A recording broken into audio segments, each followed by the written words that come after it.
Hello, Anand. Welcome to this session where we will be discussing your amazing journey, trying to see how this can motivate all of those aspirants out there. And let's see how IMS helped you in this journey. You excited for this little call we have? Yes, hello Shota. Very happy to be here. And I have had a long association with IMS, and I'm glad that IMS thought of me to do this. I'm very grateful to IMS for that. So, I'll set the base. We'll all know why you were chosen. You had this amazing score. Just tell us where you started. What was your first score ever, your diagnostic score first? I think my diagnostic score was a 645. Okay, this is actually a kind of a long story where I started from. So the thing is, I have been working since 2017 in ONGC Limited, a PSU.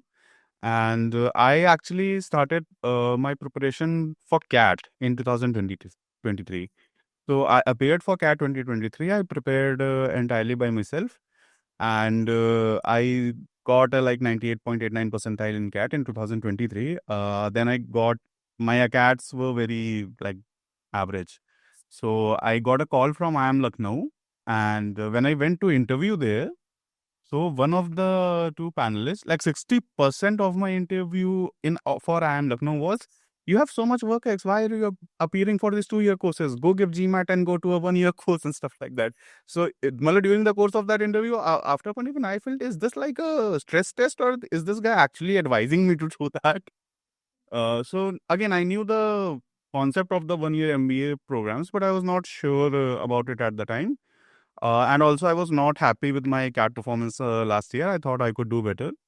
So sometime at the end of last year, I decided, okay, next year I'm going to appear for both GMAT and CAT. So like in the due course of this conversation, I think it will become apparent that I was trying to prepare both GMAT and CAT together. So what I compartmentalized my preparation. I did the classroom program with IMS from January to April in the IMS International Andheri West Center in Mumbai.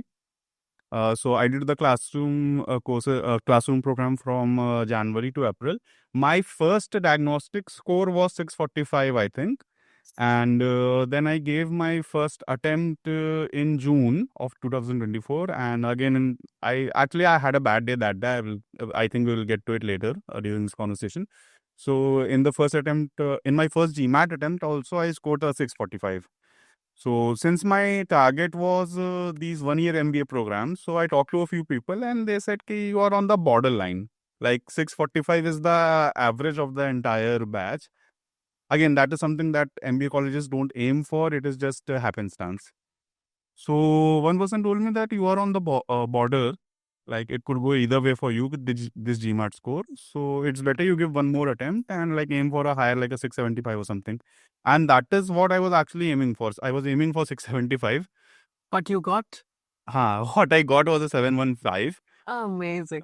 So the difference between my first attempt and second attempt was, I appeared for my first attempt in June. I appeared for my second attempt in August, 23rd August.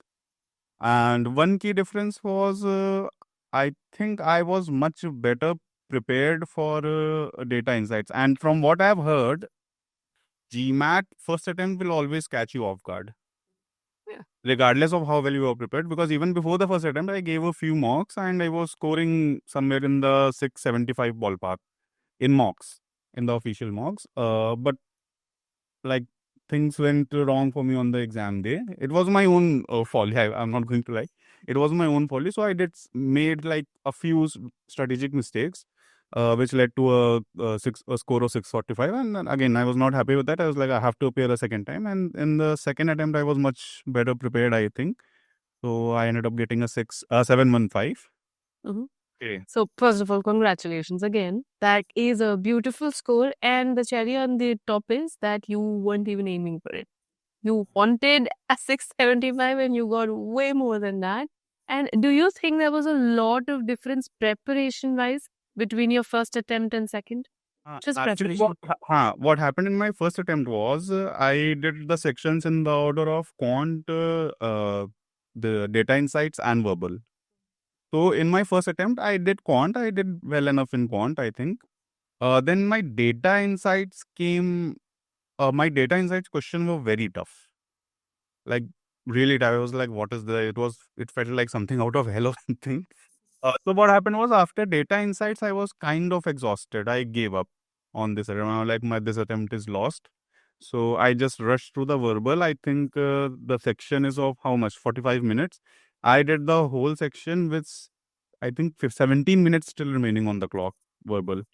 And I was like, I just want to get out of here. I'm done with it. So that was one strategic mistake, that I let my performance in data insights get into my head. And ironically, data insights was the section in which I scored the highest percentile in my first attempt. Wow. I got 10 questions wrong in the data insight section in my first attempt, and I still scored a 90 percentile. Hmm. In verbal, on the other hand, I did, I think, 5, 6 questions wrong out of 23, and I still got a 70 percentile. It's the difficulty of the question as well. Yes, so that's, I think, one key takeaway that whoever is watching this should keep with them is that if you feel, yeah, that your paper is tough, okay, it's fine. You will get the benefit in the normalization when they are calculating the percentiles. They will account for that. Okay, they gave you tough questions. So that is one, I think, one thing one key takeaway I would want viewers to have from this is that. Do deal with the paper one question at a time. Um, Don't about the code, don't think about the result, deal with it one question at the time. mhm. I always say this is like you're driving in the fog. You cannot see your destination. Yes, Just that take the next little drive. Just whatever you can see, do that. It is not just one question to the next. It's also something you do within a question, right? I mean, if you see the whole question at once, it can be scary, intimidating. But you maybe take one phrase at a time, just attack that little part, and you're good to go. So see how that little idea that is from one question at a time is true for the whole of GMAT, one question at a time. It's like living life one day at a time. Enjoy it. This that, is great. yeah, that was a key differentiating factor in my second attempt, I think, because until that time I had given all the official mocks, all the 6 official mocks from 1 through 6, all over again. The maximum I had scored in any mock was 695. I usually stayed in the 645 to 675 ballpark. The maximum on one good day, I think it was official mock 5. In that, I scored a 695, and then I developed this. Okay, I will do it one question at a time. Don't think about the score. You will never know what your score is going to be, and you will never score why you got the score you got. It is a hard algorithm. It is what it is. So just focus on doing questions in a consistent and accurate manner. That's all there is to it. Okay, that's amazing. This was one major strategic mistake that you said you made, that, your performance, your feeling of how you performed on one section impacted the rest of your test. So everyone now should focus on every section individually. Whatever happened on the previous one, learn to move past it. Maybe if you hadn't guessed on verbal the first time, you would have had a score that you wanted anyway, right? Yes. So see how, just that fear can mess up an entire attempt. And now we know how to trust ourselves, how to just go one question at a time. That's lovely. Now, when did you start preparing for GMAT specifically? This was Jan, the classroom program you talked about? Yes, I did the classroom program, and then I joined a different classroom program for CAD prep also. So it was like uh,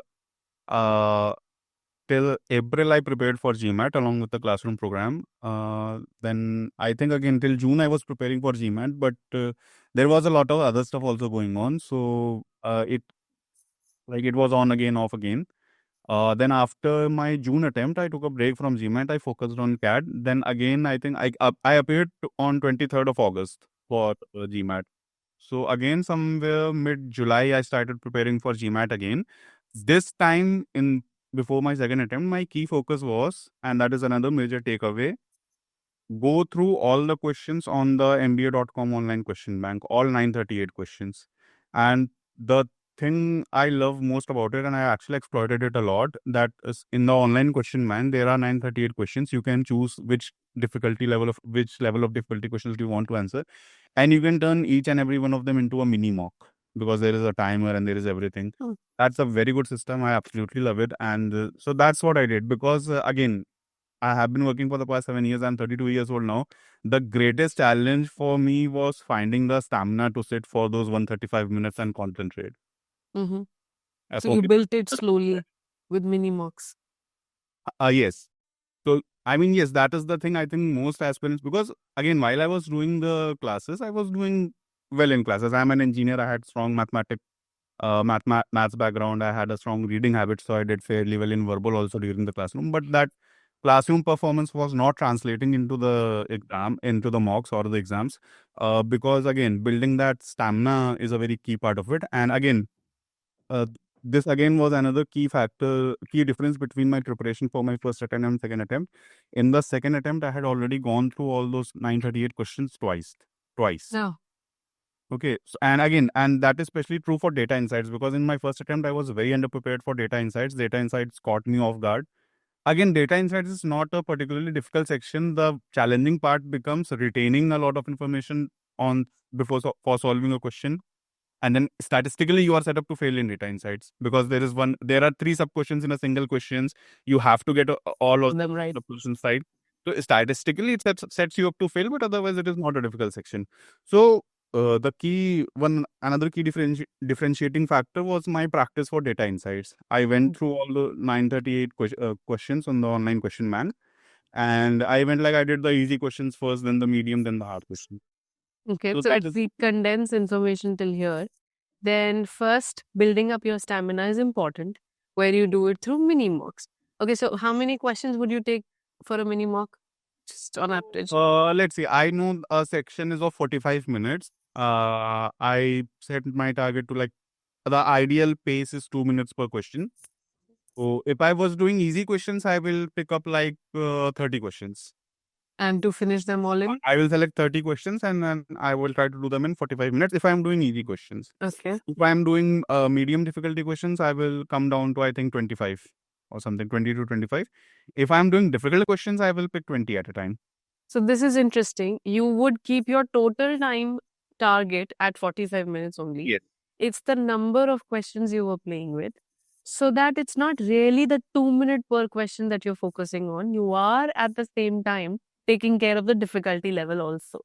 This is such an important point because I've seen so many people come to me and say, how can I do this one in 2 minutes? Well, maybe this one will take you 3 minutes, but there will be another one that will take like 40 seconds, 45 seconds. It's the average per question time that we have. We shouldn't be so obsessed about 2 minutes is the top limit. So this goes to show that you can do more easy in the same time, obviously, as hard. That's a good strategy. As for practicing easy first, then medium, then hard, that's another great strategy I got. That you were trying to fix one level completely before you take yourself to the next level of difficulty. That's a great idea. Okay, so what else? And if just add one more thing, you need to approach it like you are going to a gym and trying to build muscle. You start with a lighter weight, then you eventually progress to heavier weights. I think it's the same thing, same concept here also. Now this will stick with people. There's an example. I don't know how many people like working out though. Just imagine if you would, then you would start this way. Okay, so when you were preparing, did you find that there were some weaker areas you had and some natural strengths you had? How did you attack your weaker areas? How did you give that extra practice? Okay, so like I said, I had already been preparing for CAT for a year, and then I am an engineer, so engineers tend to be naturally good at maths, and then I think I was exception in one regard that I had a very like strong reading habit, and which I had developed since I think joining my current job since 2018 or something. And again, this point is something I will say over and over and again in the due course of this conversation. A strong reading habit will take you a long way in your MBA journey, not just in terms of entrance exams, not just in terms of your interviews, in terms of writing your essays. It will take you a long way, and there is no substitute for it. A strong reading habit. So that is one thing that any and every MBA aspirant should try to develop. And even if you're not an MBA aspirant, you should try to develop a strong reading habit. Would you say this helped you more in verbal or everywhere? Like on the test? So see, in verbal, like when I was preparing, I never had to like read a grammar book, like high school grammar by Ren and Martin. I never had to go like sit down and try to uh, memorize words for building vocabulary, or I did not have to sit down for separate grammar lessons, because once you have read enough, you develop that sort of an instinct to recognize wrong spelling, wrong grammar, or wrong use of a word if you have read enough. So that it helped in terms of my preparation for both GMAT and CAT. It helped me in this way, that since I had read a lot, so if I saw any misuse of grammar, I was automatically able to detect it, and it will give you a very good instincts in verbal. Yeah, so in verbal. Do you think this also helped you in quant or DI?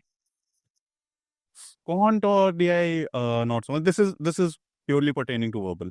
This- Okay. Now, why I think it still could help is the ability to read long text and understand it. When we read a nice book, that time we're not too much into learning stuff or understanding them too deeply. But just because we're immersed in the process so well, we do understand every bit. I mean, you read a full chapter and somebody would say, okay, tell me what all happened. You'll be able to tell. You give them an RC passage and say, tell me what happened. I don't know. I think it's a lot to do about, how you enjoy reading. I have heard a lot of people say this, especially engineers, because a few of my colleagues have recently come to me for advice. They say, okay, if I don't have a reading practice, a reading habit, I will circumvent this by doing a lot of RCs. It does not work. The reason it does not work is reading RC is like if there is a song that you have never heard of, and I write down its lyrics and I give it to you. Okay, this is these are the lyrics of a song, and then I ask you to sing it. Versus I play out the same song for you and then ask you to sing it. So it's that different. Yeah, that's an Reading interesting something take. because I still remember, I just appeared for CAT in on 24th November. I recently the response sheet came out. I was going through my response sheet. I could not recognize any of the passages I had solved. Oh. On the other hand, I read the for starting a reading habit, especially with in term for MBA prep. I recommend two books the most. One is *Sapiens* by Yuval Noah Harari, and another is *Thinking Fast and Thinking Slow*. I read *Sapiens* 6 years ago. I can still recall a good chunk of information and perspective and ideas that were given in that book. So that is the difference it makes. Yeah. So see, if somebody is preparing, and they have like 4 months, 3 months, not a lot of people will be able to inculcate reading habit. That is But what helps you here is the main thing we take away is that it's interest in the text that makes a lot of difference. So what happened was when I was taking my GRE, there was this passage on clothing from I don't know what period of time where polka dots and all were mentioned. When I was reading that passage, I was like, no, this is the world. I'm going to be super interested in this. I pretended to be crazy interested. And that's why today, 8 years later, I remember there was one on penguins, there was one on polka dots. And I don't remember what I read this morning because I have the memory of a fish. I'm that bad. But when you pretend to be interested in something, it can I- go a long way. So all of those people who are struggling with reading, then you have it from two people here. Be interested in what you're reading and then just see how magical it all gets. A very interesting tip here. Um, Next, I would like to know what resources overall did you find most helpful? You would say people definitely use this. Okay, one thing was definitely the MBA.com tutorials, the questions, the mocks. And I think if you're preparing for GMAT, I don't think you need to look further beyond that. MBA.com resources. For the theory, sure, you can get into a classroom program. And if you are someone who does not have a lot of background, with me, it was why I joined a classroom program. I'll get to that later. But if you are someone who has like no background of competitive entrance examinations ever, I would recommend joining a classroom program to get a feel of the theory because you do not get it from reading theory. Hmm. So, how did the classroom program really help you now? Okay, so with me, the problem was, like I said, last year I was preparing for CAT, but again, I'm working, I'm married, I have a family, so I have a lot of stuff going on. So last year, what was happening is I studied for a week, then it got derailed for 2 weeks because something came up. So I was not able to stay consistent. So when I joined the classroom program, it was my main motivation for joining a classroom program was that it will help me stay consistent. And in preparation, that is very important, staying consistent. And then another thing was we were talking about my weak areas and this thing. So again, like I said, I had a very strong reading habit. So I started solving RCs and even critical reasoning questions instinctively. I developed that habit. So again, it was fine. I had a strong reading habit, so I had good instincts. But then I was plateauing in terms of my performance. I was not able to break through because in especially in this CR questions, it comes to a point that there are out of four options. If you're eliminating, there are two options that will appear close enough, and you will not be able to decide on that. So one of the best tips on CR questions I got, not just CR, on RC questions also, is the shadow answer technique. Mhm. But if you don't do that, the shadow answer technique, what happens is when you read a question and you are reading the options, you start justifying every option. So that's one tip which I received from an IMS mentor, and I'm very grateful for that. Would you summarize this tip in like 3, 4 sentences? What is the shadow answer thing? So for people who don't know at all, how did this help you? Shadow answer is basically when you read the question, you should be able, before going to the options, you should be able to form some like outline or some skeleton of what the answer should be, Hmm. and then find which option best fits into that skeleton. So that keeps you on the path. You don't Yes. go too wide. You don't diverge too wide. Yes, and that is something I think I learned and I started to practice a little late during the course of my preparation, but it really helped.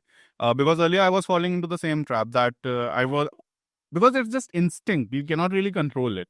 It's just think that if you read a question, you don't have any idea you don't have any sense of what the answer should be, and you start reading options, you will try to justify every option, Yeah, how this one. and that's where a lot of people go wrong. That I is think. that is a very, very good tip. So, well, you see how some, principal ideas of how to solve questions, some core skills that you build during the course, they can help you get out of those plateaus that are so, so hard to break. And this is actually something which is, true across the board. I've seen so many people who, after a while, plateau. And the core reason there is that there is some skill out there which you lack today. Exactly. And unless you try to find out what that gap is and then plug in that very gap, you will stay at the same level. So for you, for example, it was that one technique which helped you come out of the instinctive, ways that were putting you at a certain decent level, but they didn't let you, push through, shine out of it. So everyone then out there who's stuck on any score, quant or verbal, try to find out where your gaps are, exactly what is holding you back, and then attack those gaps. The best way I say to improve is to first find out what your mistakes are, learn from your mistakes, and do not repeat them.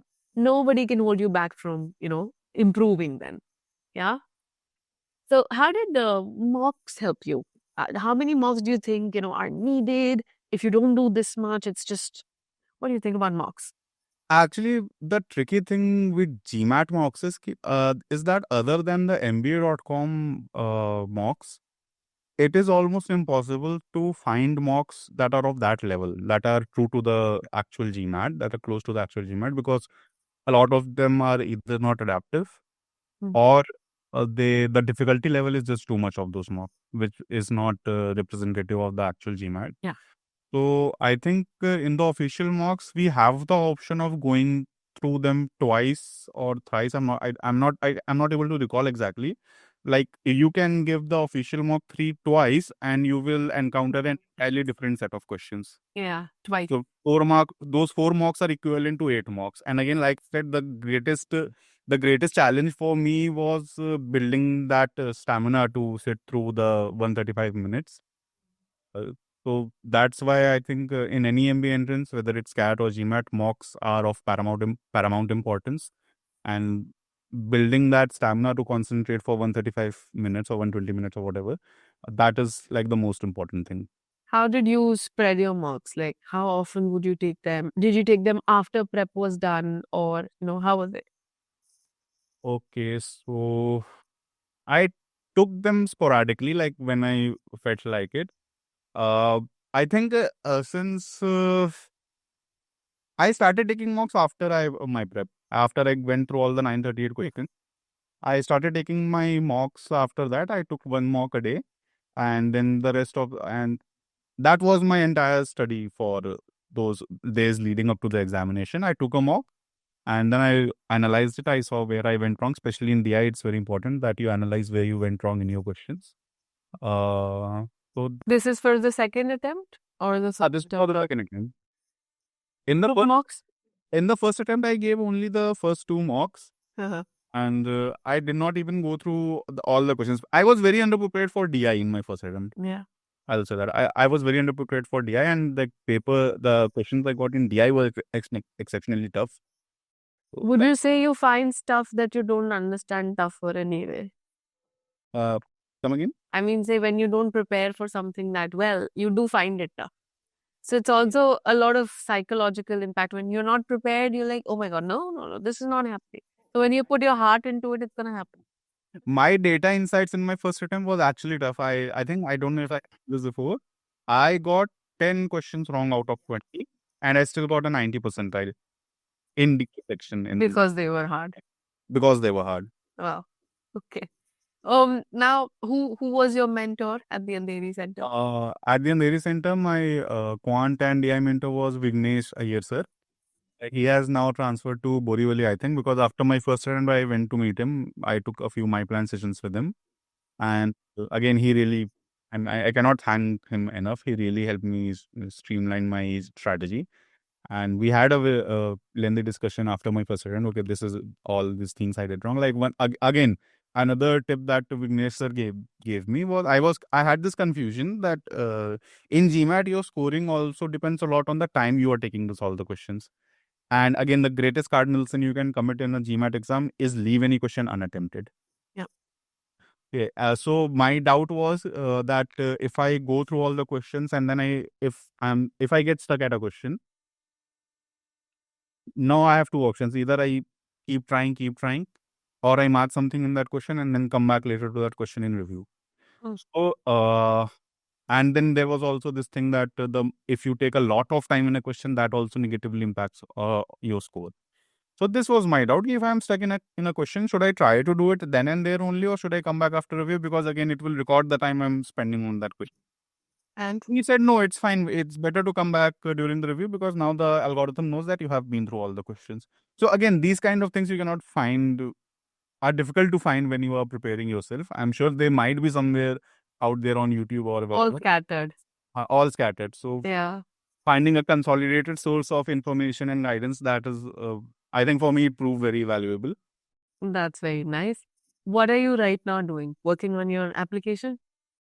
I actually I applied for these 1 year MBA programs. I applied to IIM Ahmedabad PGPX and I applied to IIM Bangalore EPGP.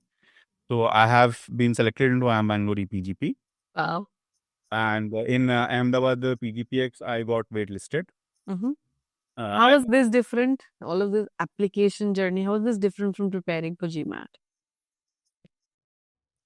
okay, so GMAT again, your entrance test score is just a foot in the door. For when you are applying for MBA, your entrance test score is just a foot in the door. Application is like one thing is that you have to write your essays. So again, that was fun. That was Yes. fun. Okay. So the first thing is like you have to really work on your essays, and then when you are preparing, again, reading habit comes into play here also. Like one thing I'll suggest everyone is to read newspaper editorials, Mm-hmm. especially the Hindu and Times of India. Read newspaper editorials because interview prep is a different ball game altogether, but your reading will help you there also because what interviewers expect in your MBA interviews is you not only being familiar with stuff, but you having a very streamlined thought process about it. In Hindi, we call it Tark Sangat. I don't know what's the English word for it. I cannot recall it right now. So you should have that ability of reasoning.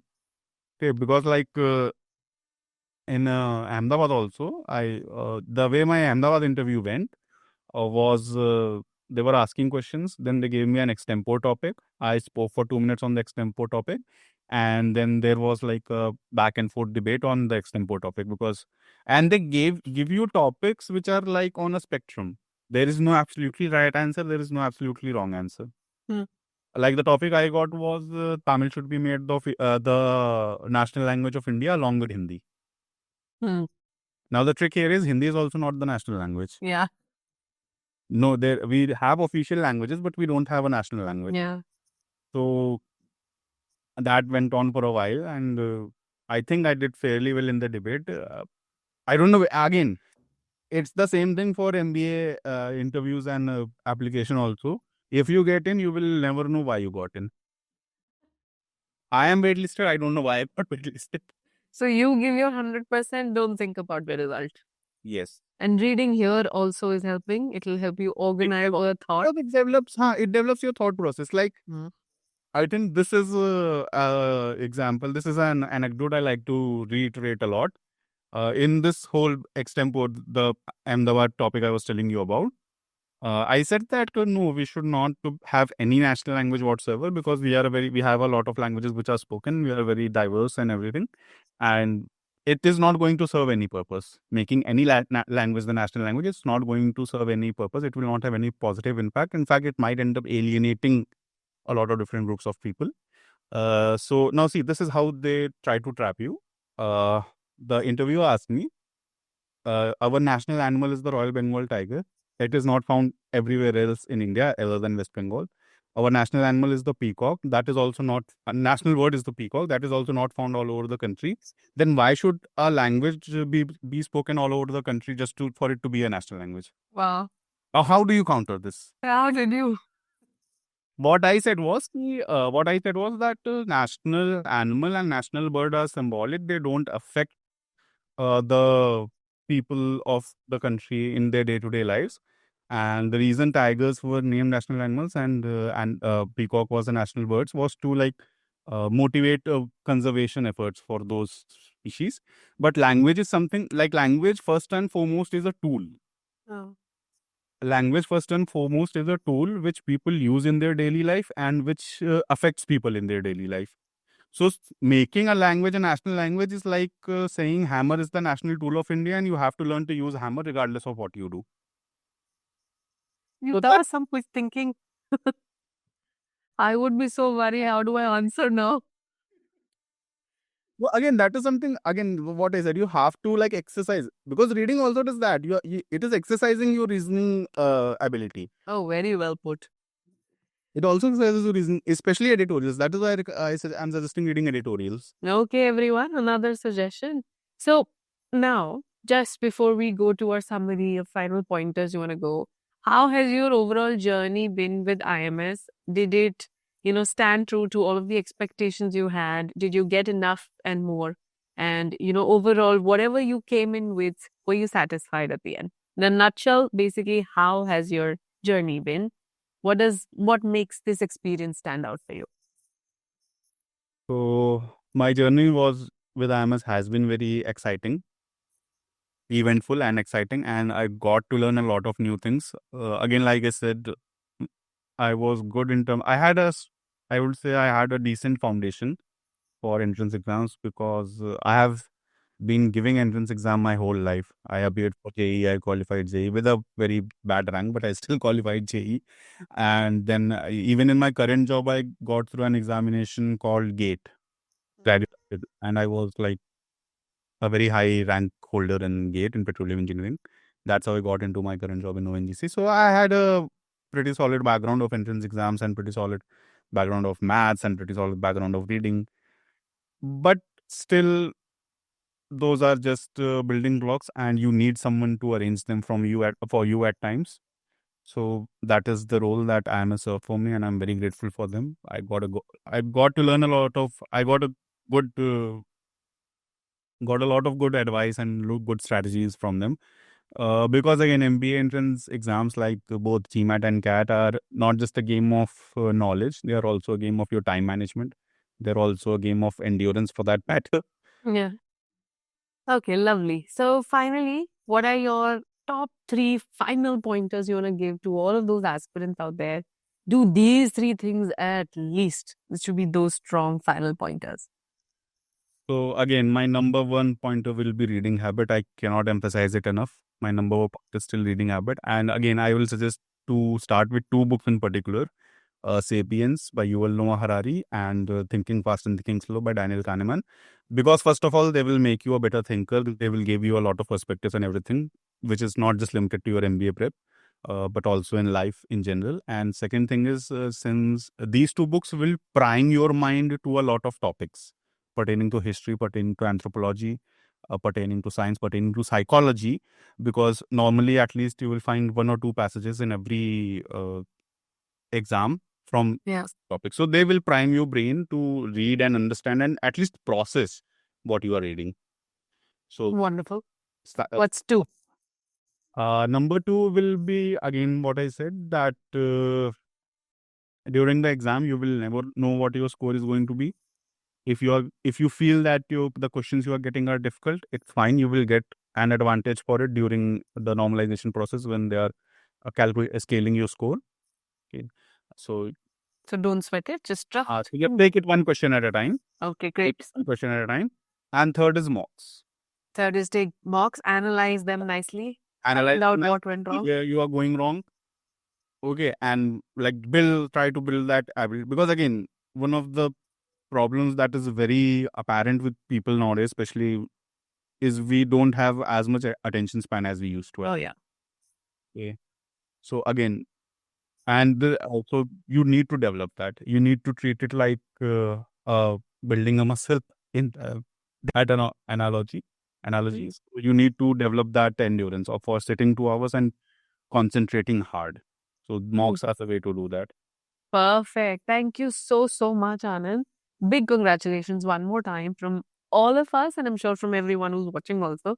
We're sure there'll be comments trickling in, congratulations, Anand. How did you go from here to here? I love this tip about you. I'm already thanking you on behalf of all of those people.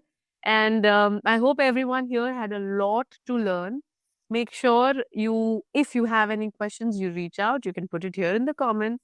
I'm sure Anand would also like to look at those comments once a while and respond. And otherwise, reach out whatever questions you may have. It is possible, as this man here shows us. You have the grit, you want to do it, and you can do it. So Anand got more than he aimed for. You will surely get at least what you aimed for.